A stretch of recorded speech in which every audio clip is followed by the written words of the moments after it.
BeastNet Podcast, sponsored in part by James Safety Services, OCR Buddy, and supported by the fitness community. Here we discuss all things fitness related, running, rucking, mental health and preparedness, and of course, obstacle course racing. Welcome to the BeastNet. We don't bite hard. And I believe that more heart than scars is the hardest of weaknesses, is the heart of Tough Mudder. I believe that when they see that somebody who's got a bigger belly, that's been through these struggles, and it's no secret of my depression. I mean, you all almost lost, the community almost lost me a few years back. And here I am talking all this stuff and trying to reach out to people, and something just totally took the wind out of my sails, and I was in such a desperate place that I almost I'm a survivor of a suicide attempt in sobriety. I didn't take something that would get me high, but I took something that would put me to sleep and never wake me up again. And that got interrupted because of this community. Which we're all glad it did. And one of the things I was thinking Very about is we lost a guy from OEW, and who I knew and was around and did stuff with. And I was thinking, it was in the same year. I was like, we don't need to have the two groups that are talking about preventing suicide. Him for the veterans group and me for the community. That we just, and it was my dad, who I wasn't as close to, but I got closer to in my life, because here's the thing. It wasn't his brokenness. It wasn't his weakness that I began to be able to be close to him. So that's the big lie, is we think we have to be beautiful and strong and powerful. My dad was standing in front of the mirror, and he had lost so much weight because of lung cancer, and I'm having to help him go to the bathroom and taking care of him. And he's standing in the mirror, just like he can't even get dressed. I'm having to help him do everything. And he's like, look at his legs. He used to have really strong calves like I have. My dad's legs and my legs look the same. We just, when you're behind me, that's Zack Paben. You can tell there's a burly guy with some big old calves going up the thing, and that's what my dad was like. His legs were strong, and he must have gotten down to 120 pounds maybe. And I said, look how frail I am. Look how weak I am. And I looked at my dad and I said, no, this is the strongest I've ever seen you. This is the bravest I've ever seen you. This is the closest I've ever been that you let me be here to be the person to do this to you. And this is the best chance we've ever had at saving our relationship. The devil wants to tell you that it's your weakness and your frailty and the things and what's bad about you, or too skinny or too this or too that, and that you're too much and you're not going to be loved. And it is when you share that broken thing, that's where the holy comes in. That's where the beauty is, where people are they're Botoxing their lips, and they're peeling their faces back, and they're injecting their boobs and sucking the fat on their belly. Well, they're guys are injecting things in their arms to look bigger. There's all this artificial stuff. And the reality is, in our shared weakness and vulnerability is where the grace, the love, the mystery, and the awe. Mm-hmm. Think of all those motivational speeches we've seen. You got to see part of the video. The videos of when we came through carrying that couch, everyone got silent. They got it, because they could say, "Oh, that's not me in the wheelchair. I appreciate we're doing that. It's so inspiring. It's so cool. That's not me." Even though statistically it's gonna be you. You're either gonna die abruptly or your body's gonna shut down so that you end up in a chair. That's how it goes. But people don't want to deal with that idea, so they're like, it's not me. But when they got the idea that it was the couch, and they saw it, and they saw it like the coffin, they got the deal, and it got holy. My dad, at a few years back, this was 3 years ago, he got a hold of Wendy, my ex, who's the co-founder of the charity, and he was like, we just finished a huge big event here at the headquarters. We climbed up a big mountain. We went up Mount Mitchell without a trail, and a lot of it was intense and powerful, and it was an incredible moment. You could say, we had a mountaintop experience, but I was married, and by the time the thing was over, that was over. That marriage was over, and I couldn't deal with it. So my dad reached out to Wendy and said, "Can you please go by the house and check on him. I just feel like something isn't right. And when she did, when Wendy came up the door, I ended up spitting all the pills out because I didn't want her. I didn't want her to have to see me that way, you know. And I ended up giving her my rifle and saying, "I need help." And that's huge. And that is strength. When you can look at somebody and say, I need help. Yeah. That to me is the strongest person, because that's the hardest thing. We especially as men in our age, we were raised to not have emotions, to suck it up, swallow it, and just move on. You were there to make sure your family is taken care of. There's a roof over your head. You are the caretaker, but you're not allowed to have emotion and do that. You swallow it. So for us to, especially our generation, to look at someone and say, I'm broken Yeah. and I need help, Yeah. is so strong to me. The charity shifted. I mean, we had the moment with Mike Rowe, and that was really cool and cool thing. We've had incredible mountaintop experiences, but it wasn't to the place where I can get and just be honest with every person and say, here's where my physical health is failing. Here's where my mental health is failing. Here are the struggles we're having with the charity growing from being so small to getting bigger, and to try to step in. It wasn't so I could say, hey, I need somebody else to step in to be a CEO, because I need someone who has business qualities and skills to help More Heart Than Scars go from a little thing to a bigger thing. And when I admitted all of that, and I believe this couch thing for yourcouch.org has the ability to go way bigger than anything. So that's what we want people to do, is just to go to yourcouch.org, and you can sign up to get more information, because more is coming. You know, I think that I'm going on 106.9 The Light, which is the Billy Graham radio station, sometime next week. We're going to try to work that out. I was just speaking with one of the DJs who's raced with us before, and they want to do a podcast on it. Looks like I'm going down to Florida to meet with Joe directly to do this. We're setting up the dates. People see it and they feel it. So Joe has got the yeah, suck it up. He's got the great tough guy thing. He's got all the shoulds, and that's not a bad thing. He has the right shoulds. You should get in the cold water. You shouldn't eat that processed food. You should do some yoga. You should breathe. You should challenge yourself. All those things are true. But what I know about Joe and the other side of him is there is a kindness and a softness and a love, especially for kids. And kids are struggling right now more than ever, being stuck in this thing. So it feels like we can reach the young people who are watching the video games, of people playing the video games, eating the bonbons or whatever the heck they got going on. Those, we could reach the kids, and we could reach the people that are stuck on the couch to get them to go. And what we can also do is to challenge those people who are fit and are doing well, to befriend people that are struggling and say, hey, I got a race coming up and I don't want to go for time. I want to go for a good time. I'm not going for time. I'm going for a good time. And I want to get you through the race. And if they're really close enough to them, you can say, I'd rather carry your couch, or I'd rather carry your butt up over things than carry your coffin. You matter to me. I want to go through the race, and I'm willing to go as slow as you go, and we're going to have a good time, because I want you to experience it. And some things you're going to be able to do, and some things you aren't. And I'll do your burpees for you, or walk the distance with you. But let's do this together. Mm-hmm. That's powerful. And as every elite athlete eventually stops being an elite athlete, there is a whole new life for them. That's what happened to Joey. Joey McGlynn was an incredible athlete. He could have kept on going and pushing it. But when he shifted it to start to taking care of other people and lifting other people up besides himself, his entire focus changed. I mean, he's still very athletic as far as his age group. If we were really doing age group for those guys, for the 55-year-old guys out there, Joey would kill it.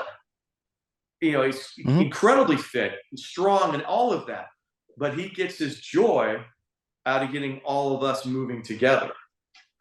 And that's beautiful. Yes. That's the light in the darkness. So that's that holy moment that we don't have to be alone in this. And no matter where you are, you know, whether you can run a mile in 10 minutes, 20 minutes, or 5 minutes, it's still the same distance.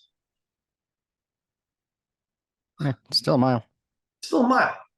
And if you're struggling to get a 20-minute mile and you're huffing and puffing, it's hurting you, and the guy's running a 5-minute or a 4 high, they're huffing and puffing and struggling. I mean, the struggle is there no matter what. So you can meet the challenge can be available to you. But the challenge is so much better when you're having fun and doing fart jokes and cutting up and people are clapping and laughing and enjoying the whole thing. That's where it comes in, man. Like, it's so much better to do it together. Mm-hmm. Oh, it is. Like I said, that's what saved me, was starting to do it with the team again. Once I did a race with the team, I'm like, this is what it's about. It's not about standing on that podium or, which for years I thought that's what I wanted to get fast and I wanted to stand on that podium. And I got, down to the weight and I did a couple competitive and I'm like, this feels weird because there's nobody with me. I'm not talking to anybody. And it was during the COVID years where you had to like show up 30 minutes before the race, you ran and then you left. And I'm like, this is just weird. This isn't the same thing. And then all of a sudden I started doing races with the team and I'm like, oh, this is why I do this. Right. It's for this reason. I'm out here, it's like when we did Tough Mudder, I had so many people like, oh, did you do this? Did you do that? I did. I'm like, I was next to Marla. I pulled Marla. I pushed. I helped. That's what I did. The entire time I was there, it wasn't about me being able to do anything, but help Marla, but get Marla through. And that is amazing. When I did the race with Erica, same thing. Just get her through. Right. Shifts your whole perspective. And then people will go like, well, did they do all their whole perspective? Do this or do that? None of it freaking matters. We are all hurling through space on a rock that is entropy is happening. Entropy is happening. Entropy was happening before us, it's happening after us. It is going to take place. All things decay. The orbits of the moon and of the stars and are very close to the sun itself will burn itself out. Everything is burning out and it will collapse inward and then it will expand again. And there is not any amount of how great your butt looks in a pair of yoga pants will prevent entropy. It's going to take place. Death is coming for all of us. By the way. Huh? What did you say? Yeah, it is. I said mine looks amazing, by the way. That's amazing. The screen froze at just the right time. Like, what looks amazing? Me, man. Yeah, your butt looks great in yoga pants. I mean, it's going to go. And so then how do we have fellowship? Because even all the people that we love, the longer you live, the more you lose more people. So like, what's the big message here? What are we doing is in acknowledging our weakness and in acknowledging our burdens and lifting one another up, then we find purpose and connection. And you're going to try to find a false comfort in the couch, but you're not going to be comforted. To be comforted, to be held up is when, completing the race. When I got to hug Melissa, Chris's mom, at the end of that race, of carrying that couch all the way through. And her face, I got to see her face and just tears and smiling, going that connection, that true comfort of like, I see you, I feel what you're going through. I can only imagine it, but I can be there with you. I can share in the struggle and in the pain, and I can help lessen the burden. I can't alleviate it, but I can comfort you. That connection. No matter how good the episode of Suits is, and it's a great show, it's not going to that buddy relationship on the show of these characters trying to fight for each other to figure out if they're going to stick it out that is we're watching an illusion. It's not our actual buddy. What we all want is our own buddy. We want our own friend. And we watch those cop movies. We're like, well, which one is? I think of who's the guy from Willy Wonka and the Chocolate Factory, the original guy. Well, Gene Wilder and the black comedian that was Richard Pryor. Richard Pryor. Yeah, those two together, you look like I want to have that kind of friendship. And then as it went on, it became the guy from Mel Gibson and another guy from Lethal Weapons, and then it started you know, and then there's all these other buddy cops that move on. Then it was Eddie Murphy was with some goofy old white guy. You see all these really fun buddy films. You're like, well, I want a friend like that. I mean, we would, but you're not going to get it from watching the show. You're not going to get it. You're not going to get a closeness. You're not going to get a. Now they have AI boyfriends and girlfriends for people.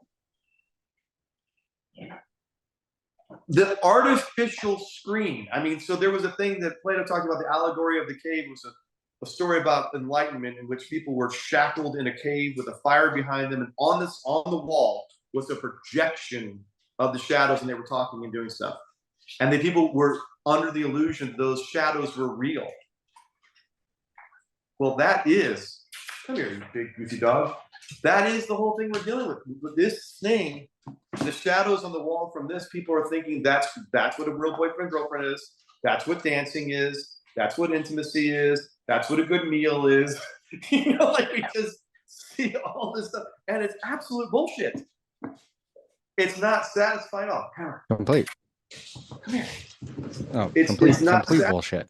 It's complete bullshit, and that's why people are. You can eat and eat and eat and eat, and never get full.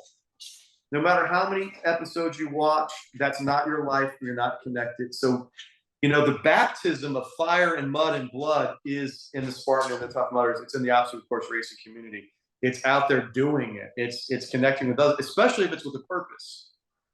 You know, if you get a great joy, if the difference is between you going out and getting drunk and you know, chasing all sorts of highs, and if your high is to try to podium, great. That's a great use of time.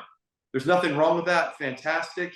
You know, I wish the race, the Spartan was around when I was younger that I could have done. That would have been great for me. And so there's nothing wrong with chasing podiums. And it's a lot of fun to find out your personal best and to do all of that.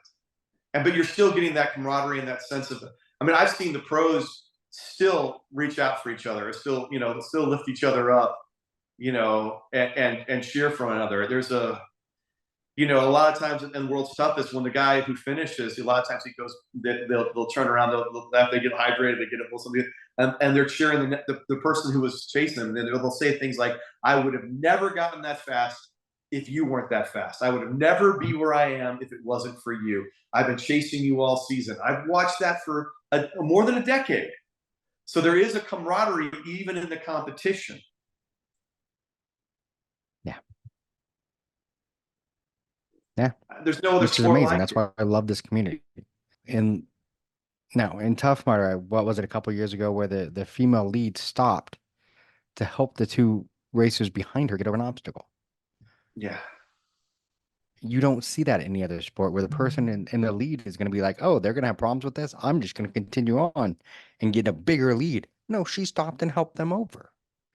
That is what defines this sport. And More Heart Than Scars, to me, is what fully defines that, because everybody that volunteers, they don't go out there to podium. They don't go out there to be the fastest. They go out there to make sure that other people get to finish, that other people get to do stuff that we take for granted. And people, you know, to really highlight and let people know, hey, you're not alone. No. All these invisible and scars. Unfortunately, as we've grown, sometimes we've gotten so big that we've lost some people. And sometimes in groups we finish, like, we haven't done this perfectly as we are growing, and so we are in a process of trying to do that better. You know, to count heads to see who's agreeing to go and how's finished, because not everybody has finished with us the way that we've wanted. We've certainly done more good than bad, you know, significantly so.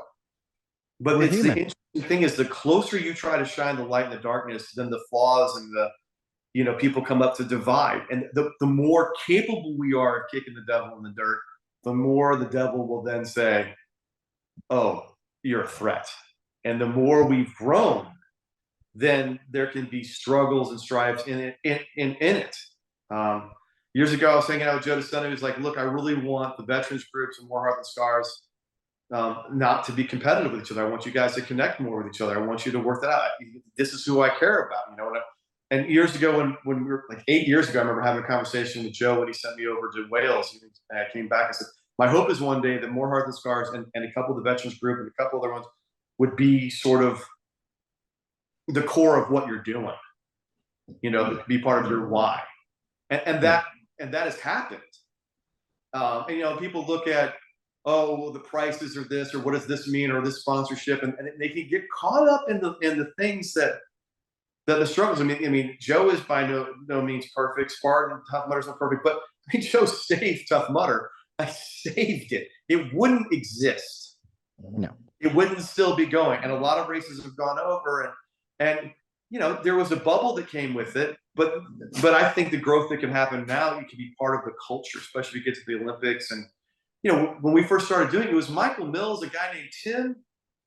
It was Tim and Mike. They were the only people doing it in a wheelchair. And so Mike and I became best friends, and Michael Mills, and we started doing this more and more, and Team Believe in these different groups. And now I'm at races all the time and I see wheelchairs.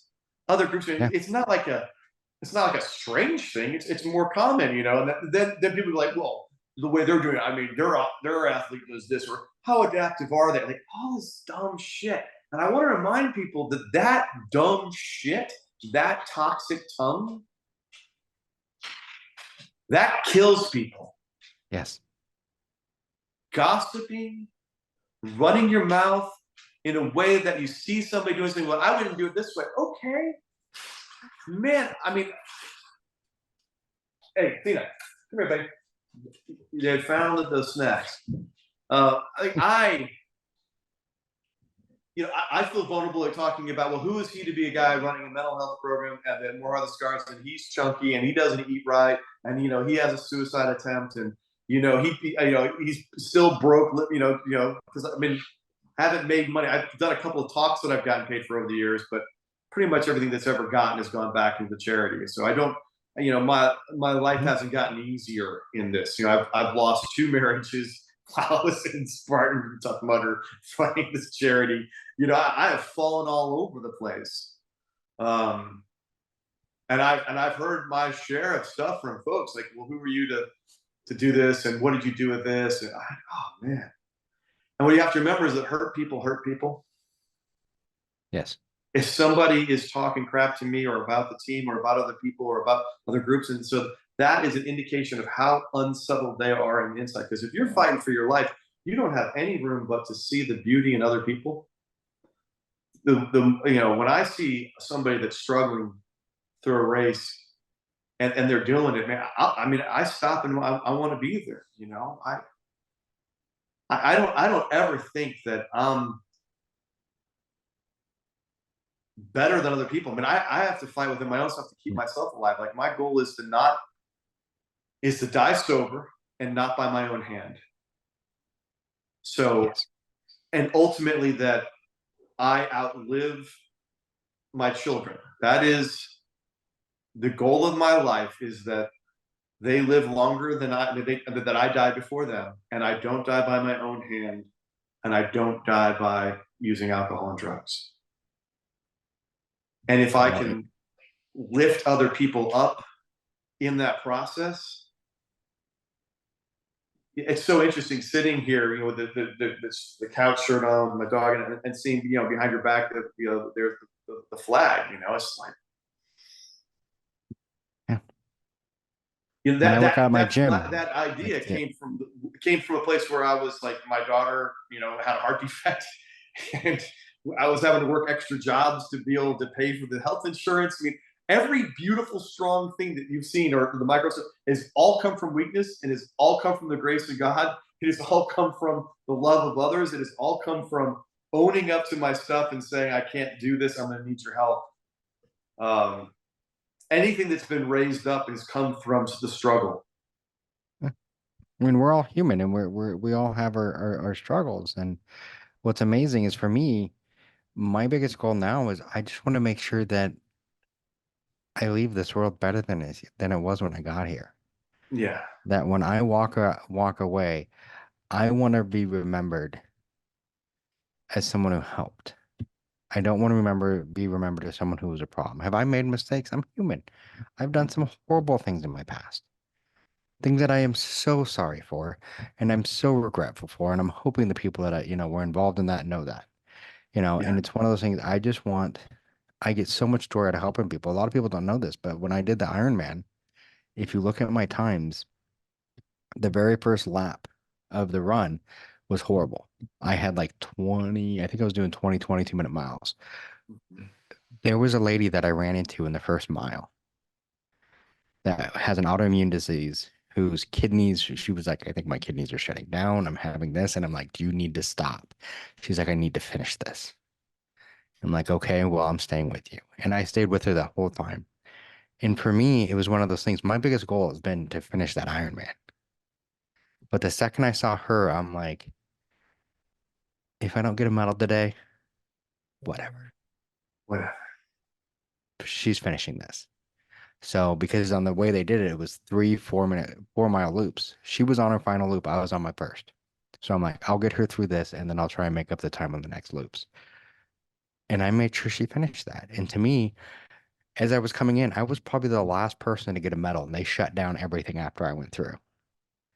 And as I'm thinking, as I'm coming up, knowing that I may not get a medal because I may be too late, I'm like, I'm okay with it. I know it's going to suck because I trained so hard to do this, Yes. but Well, it's a huge achievement. I'm okay with it because I know I helped that lady get through. Yeah. And that's one of the things that I've learned so much from More Heart Than Scars. I mean, I've had that mentality a little bit before that, but the more spent time with More Heart Than Scars and this team, the more I'm like, forget the medals, forget all Right. that. My house, I could lose the medals tomorrow. They could all disappear. But what you can never take from me is the knowledge and the memory of doing the races like I have. Yeah. Helping Marla get 30 miles, you know, helping Erica get, another race in Florida last year, all of that. Hopefully in the next couple of weeks, helping Marla get get a buckle, you know, all of that you can't take from me. Right. And it fills my soul. And I mean, I have felt more happy, I guess is the right word, Yeah. since I've done this. I feel whole. I don't feel like there's something missing every time, like I'm alone. Yeah. I feel like, there's people out there and that, there's more heart than scars.